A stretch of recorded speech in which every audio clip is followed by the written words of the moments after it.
नमस्कार विद्यार्थी मित्रांनो, मी डॉक्टर अभय मनसरे. शैक्षणिक धोरण 2020 नुसार सर्व एम ए शिकणाऱ्या विद्यार्थ्यांसाठी इंटर्नशिप म्हणजे आंतरभाषिकता ही कंपल्सरी केलेली आहे आणि आपल्या प्रशाळेतील संपूर्ण विद्यार्थी हे इंटर्नशिपसाठी वेगवेगळ्या संस्थेकडे आज गेलेले आहेत. ही इंटर्नशिप करत असताना नेमकं विद्यार्थ्यांनी कोणकोणते फॉर्मॅलिटीज पूर्ण केल्या पाहिजेत या संदर्भात आज मी हा व्हिडिओ बनवलेला आहे.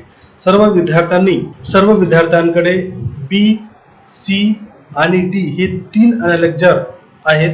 हे 3 अनॅलिजर भरत असताना नेमकं कोणत्या पद्धतीने भरायचे आणि ते नंतर विभागाला कशा पद्धतीने जमा करायचे हे आपण आज बघणार आहोत.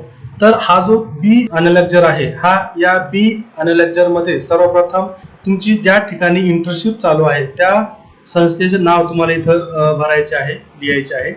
त्यानंतर नेम ऑफ स्टुडंट, तुमचे विद्यार्थ्यांचे नाव लिहा. त्यानंतर तुमचा जो काही PRN नंबर आहे, तुमच्या विद्यापीठाचा जो PRN नंबर आहे तो इथे तुम्ही फिलअप करा. त्यानंतर तुमचा जो ABC ID आहे, हा ABC ID इथे तुम्हाला लिहायचा आहे. त्यानंतर नेम ऑफ कोर्सेस, तुमचा MA economics, MA political science, MA history, MA public administration, MA sociology, जो तुमचा काही कोर्स आहे तो कोर्स इथे लिहायचा आहे. त्यानंतर तुमचे काही date of commencement of training, तुमची काही डेट आहे ज्या दिवशी तुम्ही तुमची इंटर्नशिप चालू केली आहे तो दिनांक इथे लिहायचा आहे आणि ज्या दिवशी तुमची इंटर्नशिप संपलेली आहे त्या दिवसाचा दिनांक तुम्हाला इथे लिहायचा आहे. त्यानंतर आहे मित्रांनो, हा जो बी फॉर्म आहे, हा बी फॉर्म तुमच्या अटेंडन्स साठी आहे.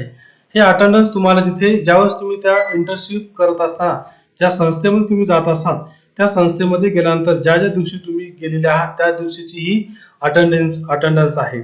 मग ही अटेंडन्स इथे तुम्हाला लिहायची आहे. इथं स्क्वेअर वगैरे आलेले नाहीयेत. तर या पद्धतीने रोज तुम्हाला 30 दिवस म्हणजे 1 महिना या अटेंडन्सवर तुम्हाला स्वतः विद्यार्थ्यांना तिथे सही करायची आहे. किंवा ही जी काही अटेंडन्स आहे, ही अटेंडन्स तुम्ही ज्या ठिकाणी तुमची इंटर्नशिप सुरू आहे त्या ठिकाणी सर्व विद्यार्थ्यांची कलेक्ट करायची आणि एका फाईलला जोडून त्या इंटर्नशिपच्या ऑफिसमध्ये ती जमा करायची आणि जेव्हा तुम्ही तिथे जाल त्या ठिकाणी तिथे तुम्ही ती सही करायची. हे सही केल्यानंतर मग तुम्हाला इथे तुमचा हा फीडबॅक फॉर्म आहे. हा फीडबॅक फॉर्म स्वतः विद्यार्थ्यांनी द्यायचा आहे. हे प्रश्न व्यवस्थित वाचून घ्या आणि हे प्रश्न वाचल्यानंतर तुम्हाला तिथं strongly agree, no option, disagree आणि स्ट्रॉंगली डिसॲग्री अशा पद्धतीने तुम्हाला इथं अशा टिक मार्क किंवा खुणा करायच्या आहेत. हे सगळे फॉर्म, हा जो स्टुडंट फीडबॅक आहे, हा सर्व विद्यार्थ्यांनी स्वतः स्टुडंट फीडबॅक भरून तो नंतर आपल्या विभागामध्ये तुम्हाला सादर करावा लागेल. त्यानंतर हा जो काही सेक्शन बी आहे, सेक्शन 3 आहे, या सेक्शन 3 मध्ये तुम्हाला इथे लिहायचं आहे की हे व्यवस्थित वाचून घ्या. इंटर्नशिप साठी जॉईन झाला त्यावेळेस तुमच्या फॅकल्टी मेंबरने तुम्हाला किंवा मार्गदर्शन केले किंवा नाही, इथे तुम्हाला येस आणि नो मध्ये लिहायचे आहे. त्यावेळेस तुम्ही इथे येस लिहा. नंतर in what area did you most develop and improve, तुम्ही ज्यावेळेस इंटर्नशिपला तिथे जॉईन झाला त्यावेळेस तिथला कोणता एरिया तुम्ही सर्वात जास्त विकसित केला किंवा सुधारणा केला इथे तुम्हाला तिथे लिहायचं आहे. त्यानंतर तिसरं आहे what has been the most significant accomplishment or satisfying movement of your internship, म्हणजे जेव्हा तुम्ही तिथे इंटर्नशिपला जॉईन झाला त्या इंटर्नशिपला जॉईन झाल्यानंतर तिथली सर्वात महत्वाची किंवा समाधानकारक असा कोणता क्षण आहे तो क्षण तुम्हाला इथे लिहायचा आहे. त्यानंतर आहे what did you dislike about internship, या इंटर्नशिप संदर्भात तुम्हाला काय आवडलेलं नाही हे तुम्हाला इथे लिहायचं आहे. Give suggestion as to how internship experience could have been improve, म्हणजे ही जी इंटर्नशिप आहे ही इंटर्नशिप अजून चांगल्या तऱ्हेने कशी सुधारित झाली असती या संदर्भात तुम्हाला इथे सजेशन द्यायचे आहे. क्रायटेरिया फिल झाल्यानंतर हा तुम्हाला इथे तुमच्या विद्यार्थ्याची म्हणजे तुमची सही करायची आहे.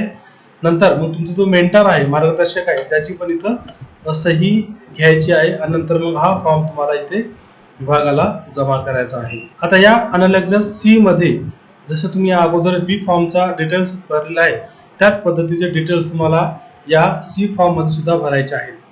आता हा जो सी फॉर्म आहे हा सी आणि प्रोजेक्ट सादर करत असताना ज्यावेळेस तुमचे जे मार्क आहेत ते मार्क तुमचे जे मेंटॉर आहेत ते मेंटॉर इथं तुमचे भरतील. मग हे जे तुमचे मार्क्स आहेत हे तुमचे मार्क्स या 5 ठिकाणी डिवाइड झालेले आहेत. Quality and effective of presentation, तुम्ही प्रेझेंटेशनची तुमची क्वालिटी आहे ते सादरीकरण करत असताना ती क्वालिटी म्हणजे कशा पद्धतीने तुम्ही सादरीकरण केले. मग ज्या विद्यार्थ्यांचं सादरीकरण खूप छान झालं आहे त्यावेळेस मग तुमचे एक्सपर्ट तुम्हाला 8 मार्क देतील. त्यानंतर depth of knowledge and demonstrated skill म्हणजे तुमच्यामध्ये जे काही स्किल आहे त्या कशा विकसित झाल्या आणि तुम्ही इंटर्नशिप करत असताना तुम्हाला कशा पद्धतीनं त्या इन्स्टिट्यूटचं नॉलेज मिळालेलं आहे. हे नॉलेज ज्यावेळेस तुम्ही सादरीकरण कराल त्यावेळेस तुम्हाला त्या एक्सपर्टला कळेल आणि त्यानुसार तुम्हाला ते मार्क देतील. खूप छान असं असेल तर ते 8 मार्क तुम्हाला देतील. त्यानंतर variety and relevance of learning experience तुम्हाला इंटर्नशिप करत असताना कोणकोणत्या पद्धतीचा अनुभव आलेला आहे हे अनुभव पण तुम्हाला सादर करायचे असतात. हे पूर्ण वाचून घ्या. मग तुमचे अनुभव सांगत असताना खूप छान जर तुम्ही सांगितलं तर गुड अशा पद्धतीने तुम्हाला इथं मार्क दिले जातील. त्यानंतर क्वालिटी ऑफ रिपोर्ट रायटिंग तुम्ही जे रिपोर्ट रायटिंग केलेली आहे त्या रिपोर्ट रायटिंग करत असताना ते क्वालिटी म्हणजे किती कशा पद्धतीने तुम्ही ते रिपोर्ट रायटिंग केली या संदर्भात तुम्हाला इथे गुणदान दिले. त्यानंतर आहे attendance record and supervisor feedback. तुमचा जो सुपरवायझर आहे म्हणजे त्या सुपरवायझरचा तुमच्या संदर्भात काय फीडबॅक आहे हा फीडबॅक नंतर आम्ही त्या सुपरवायझर कडून माहिती करून घेणार आहोत. त्या सुपरवायझरचा फीडबॅक आणि तुमची अटेंडन्स तुम्ही रेग्युलर होता की नव्हता, किती दिवस तुम्ही तिथे रेग्युलर होतात किंवा किती दिवस तुम्ही सुट्ट्या घेतल्यात या संदर्भात तुम्हाला आम्ही हे मार्क देणार आहोत.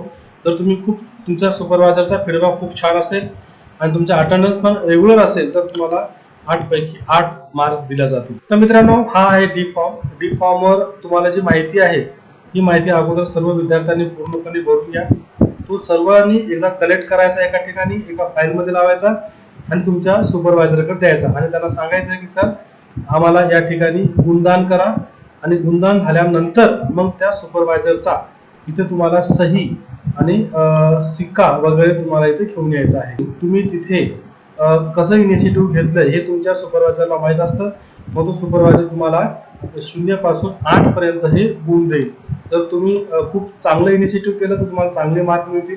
कम्युनिकेशन अँड इफेक्टिव्हिटी तिथं तुम्ही जॉईन झाल्यानंतर तुम्ही इतरांसोबत कसे वागलात, कम्युनिकेशन तुम्ही कसं केलं या संदर्भात तुम्हाला तिथे मार्क दिले जातील. त्यानंतर creativity and quality of work तुम्ही तिथे जॉईन झाल्यानंतर तुमच्या वर्कमध्ये किती क्वालिटी होती, क्रिएटिव्हिटी किती होती, त्या क्रिएटिव्हिटीनुसार तुम्हाला इथं मार्क दिले जातील. तुमचं जर व्हेरी गुड असेल तर तुम्हाला व्हेरी गुड देतील आणि प्रोफेशनलायझेशन मग ह्या ज्या सगळ्या गोष्टी आहेत या संदर्भात पण तुम्हाला तुमच्या प्रोफेशनलिझम कसं होतं या संदर्भात पण तुम्हाला ते मार्क देतील. तुमचं जर खूप छान असेल तर तुम्हाला 8 पैकी तुम्हाला 8 गुण तिथे देतील.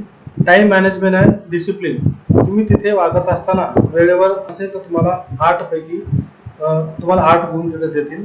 टाइम मॅनेजमेंट अँड डिसिप्लिन तुम्ही तिथे वागत असताना वेळेवर तुम्ही तिथं त्या इन्स्टिट्यूटमध्ये जॉईन झालात वेळेवर नंतर मग त्यांचा जो वेळ होता त्या स्पेसिफिक वेळेमध्ये तिथं जर तुम्ही व्यवस्थित रोज हजर राहिला असाल तर तुम्हाला ते जो सुपरवायझर आहे तो चांगल्या तऱ्हेने मार्क देतील. आणि तुम्ही डिसिप्लिन म्हणजे तुमची जी डिसिप्लिन आहे ते तुम्ही व्यवस्थित वागलाय का, तुमची जी शिस्त आहे त्या शिस्तप्रिय तुम्ही वागलायत का या आधारावर तुम्हाला तुमचा जो सुपरवायझर आहे त्या इंटर्नशिप मधला ते सुपरवायझर तुम्हाला इथं मार्क देतील.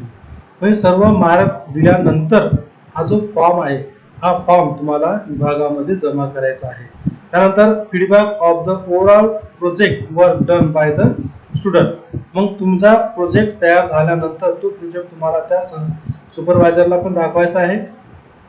सुपरवायझरला दाखवल्यानंतर ते तुम्हाला त्या प्रोजेक्ट संदर्भात किती सॅटिस्फॅक्शन आहे त्या संदर्भात तुम्हाला ते मार्क देणार आहे. म्हणजे सर्व फॉर्म व्यवस्थित फिलअप झाल्यानंतर सुपरवायझर करून या फॉर्मवर सही वगैरे घेतल्यानंतर हा फॉर्म तुम्हाला तुमच्या विभागामध्ये तुमच्या मेंटरकडे जमा करायचा आहे. इंटर्नशिप तुमची सुरू आहे. इंटर्नशिप सुरू असताना तुम्हाला प्रोजेक्ट लिहिणं गरजेचं आहे. प्रोजेक्ट कशा पद्धतीने द्यायचा आहे प्रोजेक्टचा एका विद्यार्थ्याचा प्रोजेक्ट आहे त्याच्यामध्ये अशा पद्धतीने तुम्ही पहिलं पेज तुम्हाला प्रोजेक्टमध्ये करायचं आहे. त्यानंतर प्रस्तावना म्हणजे काय की तुम्ही जी संस्था आहे तुमची जे इन्स्टिट्यूट आहे कोणत्या इन्स्टिट्यूटला तुम्ही जॉईन झालेला आहे ते कशा संदर्भात कार्य करते त्या आणि कधी चालू झाली आहे त्याचे उद्दिष्ट काय आहेत. तर मित्रांनो हा जो इंटर्नशिपचा प्रोजेक्ट आहे हा इंटर्नशिपचा प्रोजेक्ट सर्व विद्यार्थ्यांनी लिहिणे कंपल्सरी आहे. जर प्रोजेक्ट तुमचा वायवा होणार नाहीये आणि जर वायवा नाही झाला तर तुम्हाला इंटरनलचे मार्क सुद्धा दिले जाणार नाहीये. तर पहिला आठवडा, दुसरा आठवडा, तिसरा आठवडा, चौथा आठवडा या पहिल्या आठवड्यामध्ये तुम्ही काय काय काम केले दुसऱ्या आठवड्यामध्ये तुम्ही काय काय काम केले, ते काम करत असतानाचे फोटो किंवा तुम्हाला कम्युनिकेशन एखाद्या कोणासोबत तुम्ही कम्युनिकेट केलेले आहेत, जर तुम्ही फील्डवर गेलेला असाल तर फील्डवरचे फोटो वगैरे, या सर्वांचे फोटो वगैरे तुम्हाला प्रत्येक आठवड्यानुसार तुम्हाला इथं प्रोजेक्टमध्ये लिहायचे आहेत. पहिल्या आठवड्यात तुम्ही काय काम केले, दुसऱ्या आठवड्यात तुम्ही काय काम केले, तिसऱ्या आठवड्यात काय काम केले, चौथ्या आठवड्यात तुम्ही काय केले, अशा आठवड्यानुसार तुम्हाला हा जो काही रिपोर्ट आहे हा रिपोर्ट तयार करायचा आहे. आणि हा रिपोर्ट तयार केल्यानंतर तुम्हाला तुमच्या इंटर्नशिपच्या सुपरवायझरकडे पण एक रिपोर्ट द्यायचा आहे आणि दुसरा रिपोर्ट हा तुम्हाला इथे म्हणजे आपल्या विभागामध्ये सुद्धा जमा करायचा आहे. शक्यतो 18 जून पर्यंत सर्वांची इंटर्नशिप संपेल आणि 18 जूनच्या नंतर तुमचा हा या संदर्भातला जो वायवा आहे तो वायवा तुमच्या शिक्षकांशी भेटून ते जे काही डेट आहे ती डेट फिक्स करून केल्यानंतर तुमचा हा त्या दिवशी तुमचा वायवा घेतला जाईल. काही अडचण असेल तर तुम्ही तुमच्या विभागाशी संपर्क करावा.